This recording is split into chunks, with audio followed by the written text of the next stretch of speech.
The Galactic Council declared war over humanity, delivered the ultimate response. Ambassador Marcus Vale stood alone on the central platform of the Galactic Council chambers, his heart pounding in his chest. The massive crystalline dome above him sparkled with the light of 3 distant suns, casting rainbow patterns across the circular hall. Around him, rising in concentric rings, sat over 300 representatives of the most powerful species in the Milky Way. Their eyes, some glowing, some multifaceted, some barely visible, all focused on the single human in their midst. Marcus straightened his diplomatic uniform, a simple blue outfit adorned only with Earth's planetary seal. Compared to the elaborate robes and biomechanical enhancements of the council members, he looked painfully ordinary. But that was precisely the point. Humans had always been underestimated. The council recognizes the representative of Earth, announced High Counselor Drav, his voice echoing through the chamber without any visible amplification technology. Drav towered over the other representatives, his body composed of living crystalline formations that shifted and realigned as he moved. You have been summoned to answer for your species' actions in the Vega sector. Giant holographic displays materialized above the chamber, showing footage of Earth ships engaged in battle with alien vessels. The recordings had been edited, and Marcus knew immediately. The timestamps didn't match the official logs, and the sequence of events had been rearranged to make it appear that human vessels had fired first on a peaceful Vrekan exploration fleet. This is fabricated evidence, Marcus said calmly, his voice steady despite the hostility radiating from many of the council members. I request permission to present the unaltered recordings from our ship's data cores. A ripple of murmurs spread through the chamber. A representative with blue-tinged skin and forearms, Ambassador Krell of the Taurian Compactor, leaned forward. The human accuses the council of deception? Such arrogance is typical of your kind. Marcus met Krell's gaze without flinching. I accuse no one. I merely state that the evidence presented does not match our records. The Vrekan ships had disabled their transponders and were approaching an unarmed human colony. We issued 3 warnings before taking defensive action. Lies, screeched a small avian representative whose name Marcus couldn't recall. Humans have been expanding too quickly, taking worlds that should belong to more deserving species. And there it was, the real issue. In just 70 years since achieving faster-than-light travel, humans had established colonies on 18 worlds and trading outposts on dozens more. Earth's diplomatic corps had secured alliances with 15 alien civilizations outside the Council's influence. Humanity's rapid growth threatened the careful balance of power the Council had maintained for millennia. Marcus noticed movement to his left. Talissa, representative of the ancient Alari civilization, was watching him with interest. The Alari were founding members of the Council, but had grown increasingly distant from its policies over recent centuries. Her 4 eyes blinked in sequence, a gesture Marcus recognized from his diplomatic training as indicating thoughtful consideration. The evidence speaks for itself, continued Drav, ignoring Marcus's request to present Earth's recordings. Humanity has violated the non-aggression protocols of the Galactic Charter. This is merely the latest in a pattern of provocative behavior. Marcus recognized the signs of a predetermined outcome. Earth's intelligence networks had warned this might happen. Certain council factions had been pushing for action against humans for years, seeing Earth as a destabilizing influence in the galaxy. Before you render judgment, High Counselor, Marcus said, I must remind the Council that Earth is not a signatory to the Galactic Charter. We have repeatedly requested full membership, and the Council has denied us each time. You are not denied membership because you are unworthy, hissed Representative Zorek of the Vrel hegemony, his serpentine body coiling tighter in apparent agitation. You are denied because you are dangerous, unpredictable. Your species advances too rapidly without proper respect for cosmic harmony. Marcus allowed himself a small smile. Is advancement a crime in this galaxy? Enough. Drav's crystalline form flashed with internal light, a sign of strong emotion. This council has reached its decision. The evidence of human aggression is clear. By unanimous vote. Point of order, interrupted Talissa, her melodic voice cutting through Drav's pronouncement. No vote has been called, High Counselor. Procedure requires deliberation. Drav's crystals darkened momentarily. The emergency provisions of Section 87 allow for expedited judgment in cases of clear violations. Section 87 applies only to charter signatories, countered Talissa. As Ambassador Vale has correctly stated, Earth is not yet a signatory. The chamber erupted in overlapping voices as council members argued among themselves. Marcus remained still, carefully observing the political factions revealing themselves through this debate. High Counselor Drav raised his crystalline arms, demanding silence. When the chamber quieted, he spoke with barely contained rage. The legal technicalities do not change the threat humanity poses. I call for an immediate vote on Resolution 5591, Declaration of Containment against Earth and all human-controlled worlds. Marcus felt his blood run cold.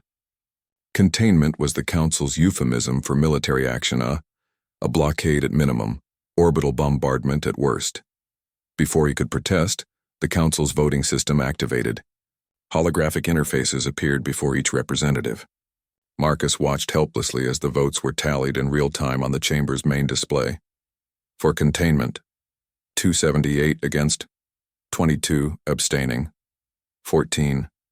Drav's crystalline form gleamed triumphantly. The resolution passes. Earth and all human colonies are hereby declared hostile territories. All Council species are forbidden from trading with or supporting human worlds. A containment fleet will be dispatched within one standard cycle. Marcus had prepared for this possibility, though he had hoped to avoid it. He tapped a hidden sequence on his wrist communicator away, signal that would be received instantly on Earth thanks to the quantum entanglement technology that the Council didn't know humans had developed. The Council has made its decision, Marcus said, his voice now projecting with unexpected authority that caused several representatives to lean back in surprise. Before this session concludes, I am authorized to deliver Earth's response. There is nothing to discuss, Drav declared. The Council has spoken. Nevertheless, you will hear me, Marcus replied, and something in his tone silenced even Drav. For decades, humanity has sought peaceful cooperation with the galactic community. We have been rebuffed, restricted, and now threatened with military action based on falsified evidence. The chamber's lights suddenly dimmed, then brightened again. Several representatives looked around in confusion. What humans lack in age we make up for in preparation, continued Marcus. While the Council debated whether to contain us, we prepared for the possibility that diplomacy might fail. The giant holographic displays that had shown the manipulated battle footage suddenly changed, now displaying real-time images of massive human fleets emerging from hidden positions near key Council worlds. The vessels were unlike any human ships previously seen by the Council. Larger, more advanced, clearly built for war. Protocol Omega is now active, Marcus announced as gasps and shouts filled the chamber. Earth never wanted war, but we have always been ready for it. The Galactic Council has declared war, now you will witness humanity's response. As the Council erupted into chaos, Marcus made eye contact with Talissa. The Alari representative gave him the slightest nod or a confirmation that their secret alliance remained intact. The coming conflict would reshape the galaxy, but not in the way the Council anticipated. The war had begun. And humanity had already fired the first shot without a single weapon being discharged. The Galactic Council declared war on humanity, delivered the ultimate response fleet. Admiral Ilara Rivera stood on the command deck of the EFS Defender, Earth's flagship, watching the holographic display of the galaxy with intense focus. Red indicators showed the Council containment fleets mobilizing across 7 sectors. Blue markers represented human forces now emerging from hiding places where they had waited for years. I'm prepared for this exact scenario. Protocol Omega is fully activated. Admiral, reported Commander Jackson, his fingers moving rapidly over the tactical interface. All stealth satellites are online. Quantum network integrity at 100%. Ilara nodded, her silver-streaked hair catching the light of the command deck's blue illumination. At 58, she had spent nearly 30 years preparing for this day. When Earth first encountered alien life, most humans had celebrated the dawn of a new era of cooperation and advancement. But Ilara and a small group of military strategists had recognized a fundamental truth. Species that evolved on different worlds, under different suns, might never truly understand each other. Show me the Council homeworlds, she ordered. The holographic display zoomed out, then highlighted 27 planets. We are the core worlds of the major Council species. Around each planet, A small blue dot appeared representing the quantum satellites humanity had secretly deployed. These undetectable devices were Earth's insurance policy. Signal from Ambassador Vale confirmed, announced a communications officer. The Council voted for containment. The declaration of war is official. Alara allowed herself a grim smile. So much for diplomatic solutions. Initiate Phase 2. Throughout the ship, officers sprang into action. Similar scenes played out across the 300 vessels of Earth's hidden fleet ground ships that had been built in secret, using technology reverse-engineered from a dozen alien civilizations. The holographic display suddenly chimed, indicating an incoming transmission. Ambassador Marcus Vale's face appeared, his expression tense but controlled. "Admiral, I've been extracted from the council chambers," he reported. "Our allies are moving into position." "Casualties?" Alara asked. "None. The council was too shocked by our response to attempt detaining me. Talissa and the other sympathetic representatives are proceeding as planned." Alara nodded. For years, humans had been quietly building alliances with council species who chafed under the dominant faction's rule. The Alari, led by Talissa, were the most important, were an ancient species whose technological knowledge surpassed even the council leadership. "The council fleet will reach Earth's solar system in approximately 18 hours, Marcus continued. "They expect to find our homeworld vulnerable." "Then let's not disappoint them," Alara replied. "Safe travels, Ambassador." As Marcus's image disappeared, Alara turned to her executive officer. "Status of Operation Ghost?" "Complete, Admiral. Earth appears completely abandoned. All orbital stations have been cleared. Surface installations are running on automated systems only. Population shelters are at full capacity. For 3 years, Earth had been preparing for this possibility. Underground and underwater habitats had been constructed to house the planet's population temporarily. From space, Earth now appeared deserted, all its cities dark, its orbital stations empty. "And the trap?" Alara asked. "The quantum field generators are in position and operational. The moment the Council fleet enters Earth orbit, we can activate the field." Alara studied the tactical display, watching as Council vessels converged from various sectors. The largest concentration, nearly 800 ships, was heading directly for Earth under the command of Admiral Grek, the Vrel hegemony's most decorated military leader. "They still don't understand what they're facing," murmured Commander Jackson. "That's our advantage," Alara replied. "The Council believes they know humanity based on what we've shown them. They've never seen our true capabilities because we've been hiding them." A junior officer approached with a data tablet. "Admiral, we've intercepted Council communications. They're already dividing up Earth's colonies among themselves. The Vrel are claiming Mars and the Jovian moons. The Taurians want our outposts in the Proxima Centauri system." Alara took the tablet, scanning the information. "Predictable. Each species acting in its own interest rather than as a unified force." She handed back the tablet. "That's why they'll lose." The command deck fell silent as Alara stepped closer to the galactic display. She zoomed in on Earth, watching as the Council fleet drew nearer to humanity's homeworld. Everyone present knew the stakes. If Protocol Omega failed, humanity might not survive. "We have received confirmation from all human colonies," reported the communications officer. "Ghost Protocol implemented across all settlements. The Council will find every human world apparently abandoned." "And our allies?" Alara asked. "The Alari fleet has gone dark as planned. They'll emerge only when Phase 3 begins.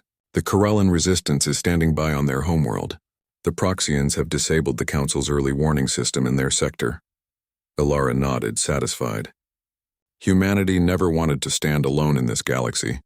We sought allies from the beginning, or not out of weakness, but because cooperation has always been our strength." She turned to address the entire command deck, her voice carrying to every officer present. "For decades, the Council has seen our diplomatic efforts as signs of weakness. They interpreted our requests for peaceful cooperation as submission. They expected us to accept our place as a minor species, confined to a handful of worlds." Her eyes swept across the faces of her crew humans who had trained their entire careers for this moment. Today, they learn how profoundly they've misjudged us. Humanity didn't develop in isolation like most Council species. We evolved on a planet with millions of other species, in constant competition and cooperation. Adaptability isn't just our strength, it's the core of who we are. On the display, The Council fleet had reached the halfway point to Earth. "We've spent 70 years studying every Council species," Alara continued, "learning their technologies, their tactics, their weaknesses. While they watched our civilian ships and diplomatic missions, our true work remained hidden." Commander Jackson approached with another update. "Admiral, the quantum link with the Ghost Fleet is stable. All consciousness transfers are complete. This was humanity's greatest secret, a technology no other species had developed. Through quantum entanglement, human consciousness could be temporarily projected into specially designed vessels, rather than remotely piloted drones. These ships effectively became extensions of their human operators, thinking and reacting with human creativity and intuition at faster-than-light speeds. "Begin deployment," Alara ordered. "Target Council supply lines and communication hubs first. Avoid casualties where possible." Across the galaxy, hundreds of unmanned vessels suddenly activated, moving with impossible precision and unpredictability. These were the Ghost Fleet ships without physical crews, guided by human minds operating from secure locations. "Message from the Alari flagship," announced the communications officer. "Talissa confirms that Council internal communications are in disarray. Multiple species are questioning the leadership's decision to declare war so quickly." "Perfect," Alara smiled. "Release the evidence throughout Council space." Secure data network suddenly displayed classified information. Proof that High Counselor Drav and his allies had manipulated intelligence for years to portray humanity as a threat. Records of secret meetings, plans to seize resource-rich human colonies, and the deliberate sabotage of diplomatic initiatives flooded communications channels. "Council response?" Alara asked. "Confusion and accusation," replied an intelligence officer. "3 minor species have already withdrawn from the containment fleet. The Taurian representatives are demanding an emergency session to reconsider the war declaration." Alara nodded. "Phase 2 is proceeding as expected. Prepare for Phase 3. As the Council fleet approached Earth's orbit, they found exactly what they expected: an abandoned world. Scans showed no defensive systems, no military presence, no signs of human life. Admiral Greg's flagship moved into standard orbit, followed by hundreds of support vessels. "They're beginning orbital deployment," reported Commander Jackson. "Standard containment formation." "Wait until they're fully committed," Alara ordered. Minutes passed as more Council ships arrived, forming a perfect blockade around Earth. "Admiral," Greg was undoubtedly preparing to announce his victory to the Council leadership. "Now," said Alara quietly, across Earth's surface and throughout the solar system, hidden quantum field generators activated simultaneously. A wave of energy, invisible to conventional sensors, expanded outwards, engulfing the entire Council fleet. On the tactical display, the red indicators representing Council vessels suddenly changed to yellow. "Quantum field stable," reported an officer. "All Council ships have lost propulsion and weapons capabilities. Life support systems remain functional as planned." Alara allowed herself a moment of satisfaction. The first major battle of the war, and humanity had disabled the Council's primary fleet without firing a single shot. No lives lost, no ships destroyed, just 800 vessels filled with very confused alien soldiers, now floating helplessly in Earth orbit. The Galactic Council declared war. Humanity delivered the ultimate response, Ambassador. Marcus Vale moved silently through the dimly lit corridors of Nexus Station, the massive space habitat that served as neutral territory for species operating outside Council jurisdiction. His diplomatic uniform had been replaced with nondescript civilian clothing, making him just another face in the station's diverse population. He paused at a viewing port, gazing out at the spectacular blue nebula that surrounded the station. Somewhere out there, the war was unfolding according to plan. 3 days had passed since the Council's declaration and Earth's unexpected response. The quantum entanglement communicator on his wrist vibrated softly. A message from Admiral Rivera. "Council fleet remains neutralized in Earth orbit. Ghost operations proceeding across 17 sectors. Recommend accelerating alliance protocols." Marcus tapped an acknowledgement and continued toward his destination, a meeting that could determine the course of the war. The Twilight Lounge occupied an entire section of the station's outer ring, offering panoramic views of space. Its reputation for absolute privacy and security made it the preferred meeting place for deals requiring discretion. Marcus was the first to arrive, selecting a booth far from the entrance with clear sight lines to all approaches. He ordered a drink and settled in to wait. Within minutes, the first of his contacts arrived uppermost Talissa of the Alari, wearing a hooded garment that partially concealed her four-eyed face. She slid gracefully into the seat opposite him. "You continue to surprise us, human," she said, her voice melodic despite the serious circumstances. The council leadership expected Earth to plead for mercy or launch a desperate doomed counterattack. Instead, you immobilize their fleet without destroying a single vessel. "Destruction is rarely the most effective strategy," Marcus replied. "We prefer precision." "So I've noticed." Talissa's upper eyes blinked in sequence, a gesture of respect in Alari culture. "My government has formally withdrawn from the Council Coalition. We are prepared to sign the alliance agreement." Before Marcus could respond, three more figures approached the booth. He recognized them immediately. Representative Joral of the Proxians, Diplomat Nev from the Karalan Union, and most surprisingly, Ambassador Krell of the Taurian Compactamam, a species that had been vocally anti-human in the council chambers. "Krell," Marcus acknowledged with careful neutrality. "I didn't expect to see you here." The four-armed Taurian settled his massive frame into the booth. "Recent events have adjusted my perspective. The evidence you released about Drav's manipulation was quite convincing." "Convincing enough to risk your position by meeting with us?" asked Talissa. Krell's blue skin darkened slightly, or a sign of embarrassment. "The Taurian Compact has been pressured by the Council for centuries. We believed opposing humanity might earn us favor. Now we see that Drav's faction has been playing all species against each other." "Which brings us to why we're here," interjected Nev. The Karalan diplomat, her feathered crest rising slightly with excitement. "The Alliance of Free Worlds, a new power block independent of council control." Marcus nodded. This meeting represented years of quiet diplomatic work building connections with species who chafed under council dominance. Earth doesn't seek to replace the council as a galactic authority. We propose genuine partnership, with each species maintaining sovereignty while cooperating for mutual benefit. "Noble words," said Joral, the Proxian representative, his crystalline exoskeleton glittering in the lounge's subtle lighting. "But words are easy. The Council offered similar promises before imposing restrictions on developing species like mine. Which is why we're sharing this," Marcus replied, activating a small device that projected a holographic document above their table. "The Alliance Charter. Note the key provision: unanimous consent required for any military action. No single species can force others into conflict." The four aliens studied the document carefully. Talissa was the first to speak. "These terms are more equitable than anything the Council has offered in millennia. The Alari accept." One by one, the others indicated their approval. Even Krell, despite his species' traditional caution, agreed to present the charter to his government. "With your species joining, the alliance will include 15 sovereign powers," Marcus said. "Together we control nearly 30% of the galaxy's habitable worlds and trade routes." "Still far less than the Council," noted Krell. "For now," Marcus replied. "But every day more species are questioning Council leadership. Which brings us to Phase 3 of our strategy." He activated another holographic display, this one showing the current positions of Council and human forces throughout the galaxy. The human Ghost Fleeter consciousness-piloted vessels, had established control over key transit points and supply depots without firing a shot. Meanwhile, Council space was marked with indicators of civil unrest and political fragmentation.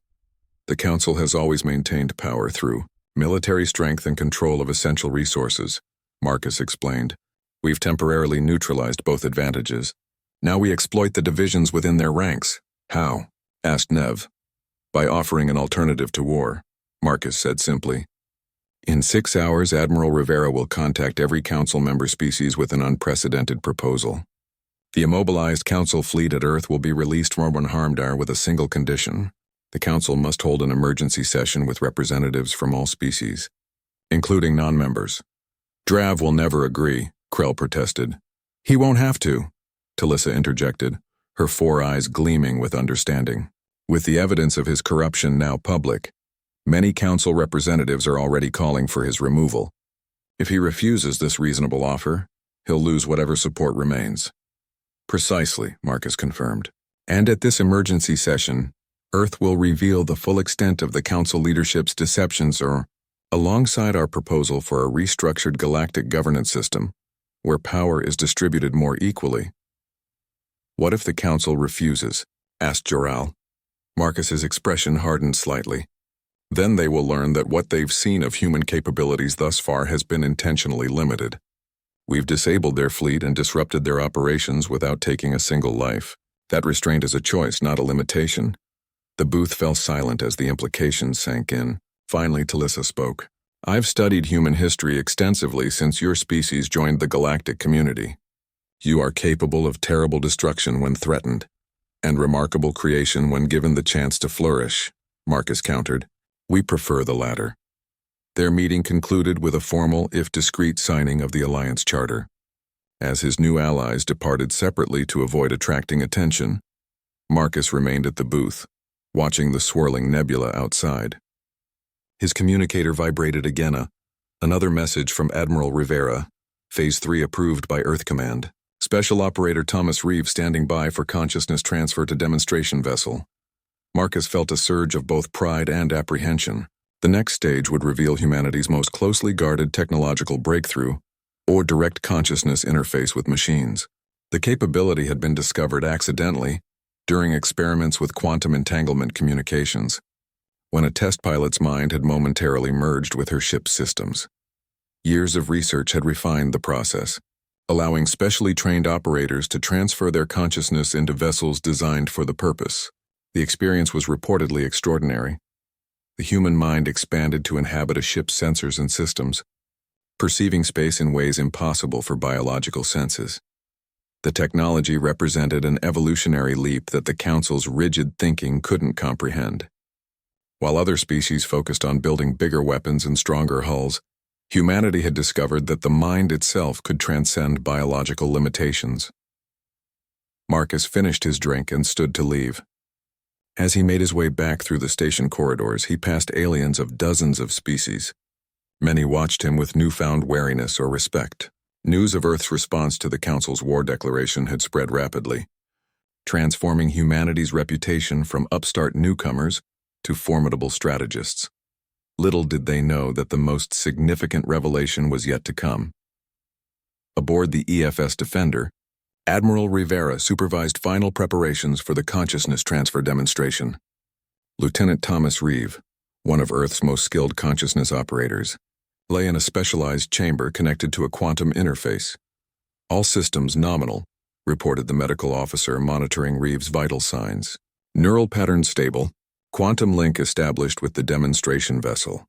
The demonstration vessel, Murray officially designated EFS Emissary, waited just beyond visual range of the immobilized Council fleet in Earth orbit. Smaller than a standard destroyer, but more agile than a scout ship, its unique design incorporated technology for direct consciousness operation. Lieutenant Reeve, are you ready to proceed? Rivera asked. Ready, Admiral, Reeve replied, his voice calm despite the momentous nature of the operation. Transfer protocols initialized. Begin transfer, Rivera ordered. The chamber hummed as the quantum interface activated. Reeve's consciousness, his memories, personality, knowledge, and intuition, was converted to quantum information and transmitted instantly to the Galactic Council declared war. Humanity delivered the ultimate response. High Counselor Drav's crystalline body pulsed with angry light as he stormed through the private chambers of the Council headquarters. Fragments of his outer layer occasionally broke off and fell to the floor, a sign of extreme distress in his species. Impossible, he raged, addressing the 5 other Council leaders who had gathered for this emergency meeting. These humans have existed in galactic society for barely a century. They cannot possess technology that neutralizes our most advanced fleet. Admiral Grek of the Vrel hegemony, recently returned from the humiliating Earth operation, stood with his serpentine body coiled tightly in tension. I witnessed it personally, High Counselor. Our ship simply stopped. Weapons, propulsion, shields, all disabled simultaneously. Only life support and basic functions remained. And this human ship that approached your vessel? Asked Counselor Mira of the Banari Confederation, her luminous skin shifting through patterns that indicated deep concern. Unlike anything I've encountered in 2 centuries of military service, Greg admitted. It moved in ways that defied physics as we understand it. Perfect control, impossible maneuvers, and scans detected only one life sign aboard a Quarp, but somehow integrated with the ship's systems in a way our scientists cannot explain. Drav's crystalline form darkened. They're bluffing. This must be some elaborate deception. Unlikely, said Talissa of the Alari, who had insisted on attending despite Drav's objection. Her 4 eyes studied a data display showing the current galactic situation. Reports from 37 sectors confirm human operations have systematically targeted our supply chains, communication nodes, and defensive installations. Always with the same pattern of precision. Disabling of technology without destruction. The humans offered to release our fleet and request a full council session, noted Counselor Jen of the Lorixi Republic, the oldest member present. We should consider accepting. Accept terms from a species that should be begging for mercy? Drav's voice rose, crystal fragments falling more rapidly from his form. Never. We must assemble our remaining forces and crush them completely. With what? Asked Admiral Greg bluntly. Our primary fleet is immobilized. Secondary defense forces report similar neutralizations across Council space, and now 17 species have announced they are joining the human-led alliance. The room fell silent. The alliance of free worlds had grown rapidly in the 5 days since Earth's response to the war declaration. Species that had long chafed under Council rule saw an opportunity for greater autonomy. This is your failure, Drav, said Talissa, her melodic voice carrying an unusual edge. You pushed for war against a species we barely understood, based on manipulated evidence. Watch your accusations. Alari, snarled Drav. Your species' loyalty has been questionable for centuries. My loyalty is to galactic stability, Talissa countered. Something your faction has undermined through corruption and power. Consolidation. The evidence humans had released are proving that Drav and his allies had systematically manipulated. Council policy for personal gain had shattered the illusion of unity. Nearly a third of Council species had already called for Drav's removal from leadership.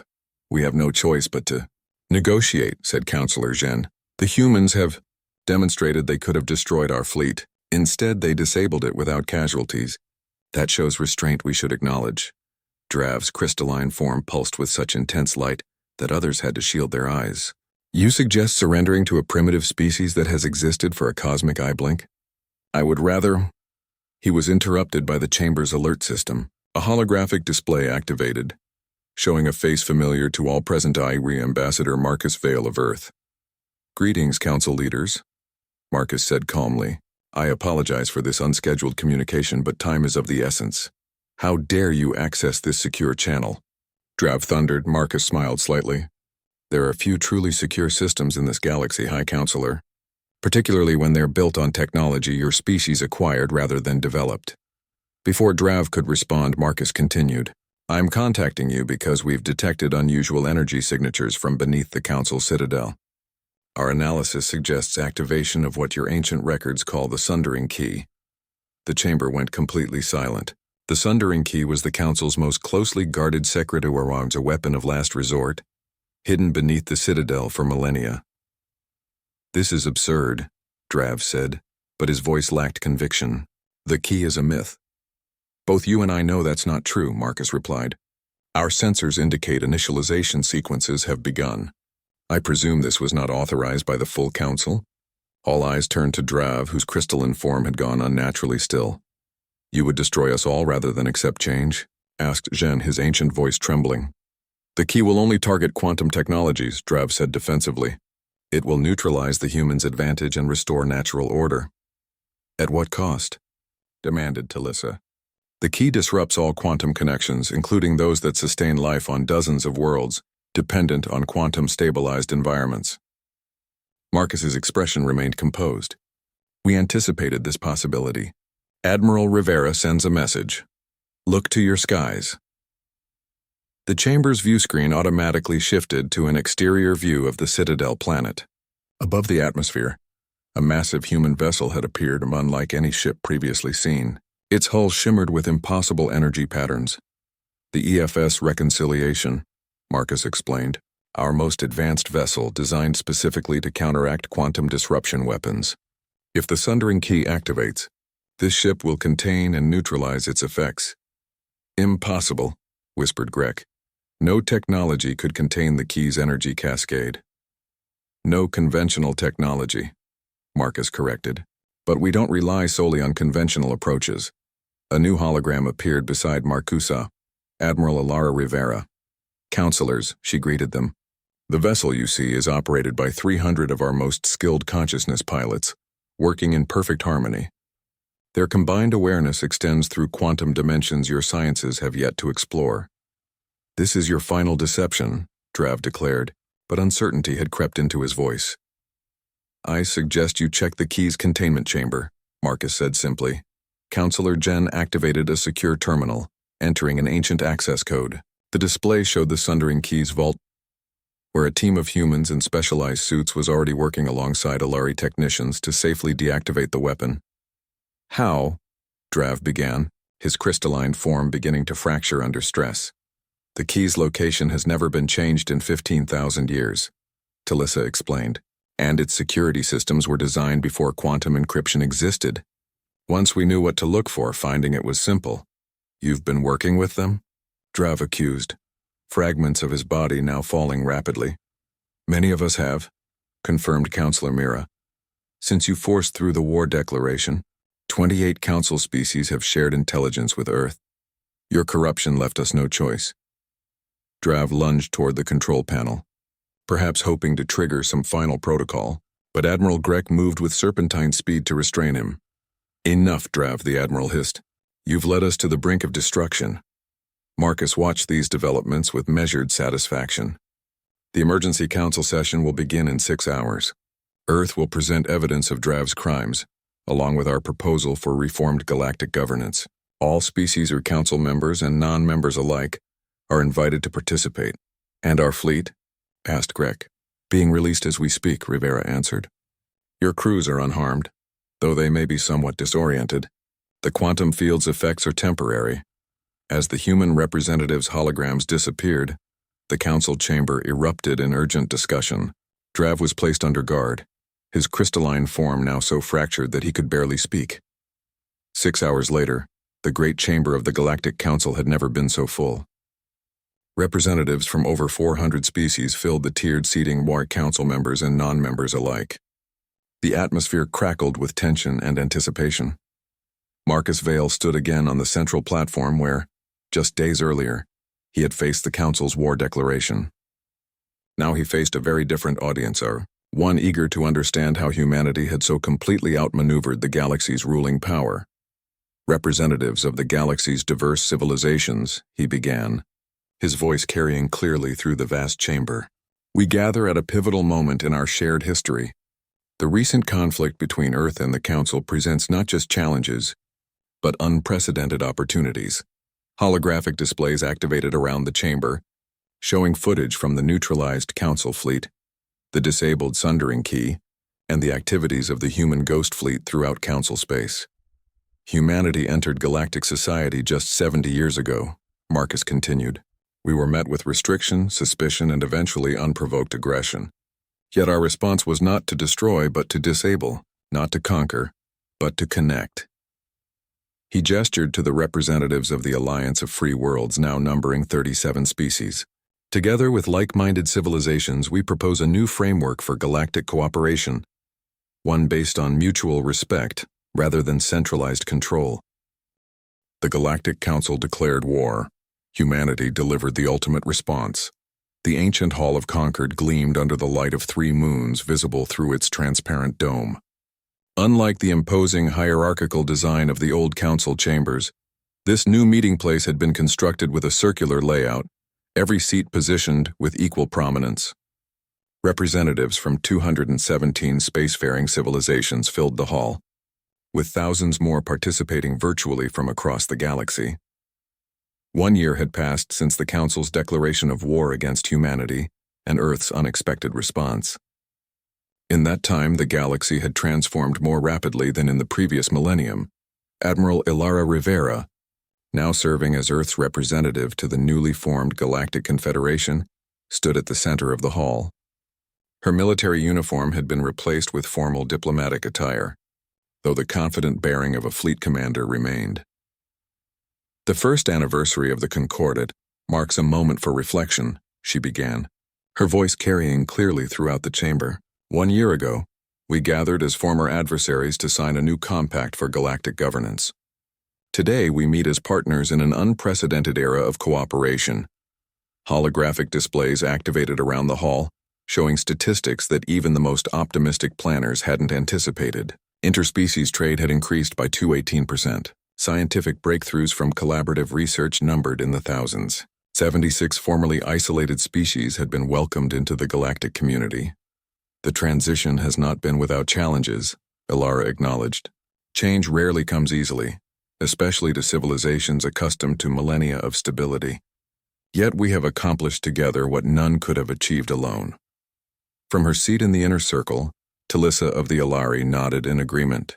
The ancient species had emerged as one of the strongest supporters of the new order, their historical knowledge proving invaluable during the transition. "Most significant has been our philosophical shift," Ilara continued. "From a galaxy governed by dominance and restriction to one founded on mutual respect and shared discovery." The hall's displays shifted to show the most visible symbol of this new approach: the Nexus Network, a series of massive research stations where scientists from hundreds of species work together on the galaxy's most pressing challenges. "And yet," came a voice from the assembly, "questions remain about humanity's true role in these changes." The speaker was Morax, representative of the Vrel hegemony. Though the Vrel had eventually joined the Confederation, many remained suspicious of human motives. "Some still wonder," Morax continued, his serpentine form rising to full height, "if Earth orchestrated the Council's collapse to establish your own dominance. Your technologies remain superior in many areas. Your consciousness transfer capability gives you military advantages no other species can match." A murmur ran through the assembly. Though rarely stated so bluntly, this concern lingered in the minds of many representatives. Ilara nodded, unsurprised by the challenge. "A fair question, Representative Morax. 1 year ago, humanity demonstrated capabilities that shocked the galaxy. Today, I am authorized to address these concerns definitively." She activated a personal device, and the hall's displays changed to show a massive space installation orbiting a blue-white star, the Consciousness Research Institute, Earth's most advanced facility for the technology that had given humans their decisive advantage during the brief war. As of today, the Institute opens its doors to qualified researchers from all Confederation species, Ilara announced. "The quantum theories, neural interface designs, and consciousness mapping protocols that power our ghost fleet will be shared without restriction." Gasps and exclamations echoed through the hall. No one had expected Earth to voluntarily surrender its most significant technological advantage. "This is unprecedented," stammered Morax, his usual composure broken by genuine surprise. "Perhaps for the old council," agreed Ilara, "but essential for the Confederation we're building. No species can truly trust another when power remains dangerously imbalanced." From another section of the hall, Councillor Jen of the Lorixi spoke up. The ancient being had survived the Council's collapse and now served as the Confederation's historical advisor. "In 15,000 years of galactic governance," he said, his voice carrying the weight of millennia, "I have never witnessed a dominant power willingly share its most advanced technology. Even the Ilari, at the height of their influence, guarded their temporal physics jealously." Talissa inclined her head in acknowledgement of this historical truth. "Humans approach power differently," Ilara explained. "Our history taught us that technological monopolies eventually fail. Knowledge finds ways to spread. Rather than cling to temporary advantages, we prefer to lead through innovation and cooperation." "Fine words," said Morax, still skeptical. "But is there not another motive? Perhaps this technology has limitations or dangers you haven't disclosed?" A small smile crossed Ilara's face. "Your caution is appropriate, Representative. The consciousness transfer process does indeed carry risks, psychological effects that our researchers spent decades learning to manage. By sharing our research, we also share the burden of addressing these challenges." She paused, looking around the hall. "But there's another reason. One more fundamental to understanding humanity's approach to the galaxy." The display shifted again, now showing a series of ancient artifacts discovered on worlds across the galaxy. These relics shared distinctive design elements and energy signatures despite being separated by thousands of light years. For the past year, a joint research team of humans, Alari, and 12 other species has been studying these artifacts. Ilara continued. Using access to previously restricted Council archives, we've confirmed what some have long suspected. These are remnants of a single ancient civilization that once spanned the galaxy. The hall fell silent as representatives absorbed this revelation. The existence of a truly galaxy-spanning precursor civilization had been theorized but never proven. The predecessors, as we've designated them, possessed technology far beyond our current understanding, Ilara explained, including, we believe, the foundational principles of consciousness transfer that humans rediscovered. Talissa rose from her seat, indicating her wish to address the assembly. What Admiral Rivera is explaining aligns with ancient Alari records that were suppressed by the early council. The predecessors didn't vanish because of external threat or natural disaster. They destroyed themselves in a war using consciousness-based weapons. A holographic reconstruction appeared, showing a massive vessel similar in design to the artifacts. They developed technology that could weaponize consciousness itself, not just transferring minds to machines, but using quantum connections to directly affect other beings' thoughts and perceptions. Which brings us to humanity's true motive, Ilara said solemnly. By sharing our research openly, we establish galaxy-wide protocols and ethical frameworks before such applications can be developed in secret. We create mutual accountability where the predecessors had none. The assembly erupted in discussion as representatives grappled with both the historical revelations and their implications for present policy. Ilara allowed the conversation to continue for several minutes before raising her hand for attention. There is one more announcement to conclude today's session, she said as the hall quieted. With the unanimous approval of Earth's government, I am authorized to activate the final phase of Protocol Omega, the complete decommissioning of the Ghost Fleet. This statement caused even more commotion than the technology-sharing announcement. The Ghost Fleet are humanity's consciousness-piloted vessels that had neutralized the Council's military in a single, Operation Ab-Raus had remained a powerful deterrent against any who might challenge the new Confederation. The 112 vessels comprising the Ghost Fleet will be repurposed as deep space exploration ships, Ilara continued. Their unique capabilities make them ideal for extending our collective knowledge beyond the galaxy's charted regions. You would surrender your primary military advantage? Asked Morax, genuine bewilderment in his voice. We would transform a weapon into a tool for discovery, Ilara corrected. The Ghost Fleet was created out of necessity, not desire. Its operators, humans who volunteered to have their consciousnesses transferred into machines, have long wished to explore rather than intimidate. As if on cue, a new hologram appeared beside Ilara, a visual representation of Lieutenant Thomas Reeve, the consciousness pilot who had demonstrated the technology to the Council fleet a year earlier. Though his physical body remained on Earth in a medical facility, his consciousness had resided within the EFS emissary ever since. Representatives of the Confederation, Reeve's projected form addressed the assembly. For the past year, I and my fellow pilots have experienced existence in a form most of you cannot imagine. We perceive space directly, without the limitations of biological senses. We move through the void as naturally as you walk on planetary surfaces. His holographic form gestured to the stars visible through the hall's transparent dome. We have used this capability to secure peace. Now we ask for the opportunity to use it for discovery. The galaxy beyond our